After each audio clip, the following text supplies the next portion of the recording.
ഒരു മലബാരി ക്രോസിൽ വന്നൊരാട്. അവിടെ ഏകദേശം 40 കിലോൻ്റെ അടുത്ത് ബോഡി വെയിലുണ്ട്. കുട്ടികളെ പിരിച്ചതാണ്. ചേന ഉണ്ടാകാൻ ചാൻസ് ഉണ്ട്. മുട്ടന്മാരൊപ്പം നടന്നിരുന്നു. പാല് വറ്റിക്കണു. നല്ല തീറ്റും പറമ്പൊക്കെ ഉള്ള പറമ്പിൽ വിട്ട് വീണാടാണ്.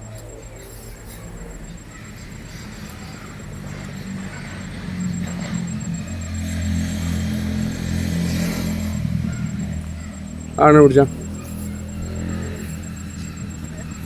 എനിക്ക് കയറി പിടിച്ചാ. അകിടൊക്കെ ഒരേമാതിരി, അവിടെയൊക്കെ പറ്റ ചുങ്ങിട്ടാ. കാമ്പൊക്കെ ഒരേമാതിരി ആയിട്ട് വ്യത്യാസം കാര്യങ്ങളൊന്നുമില്ല. ഒരേമാതിരി കാമ്പ്. ചേനുണ്ടോ ഇല്ലയോ എന്നുള്ള അറിയില്ല, ഗ്യാരണ്ടി ഒന്നും പറയില്ല.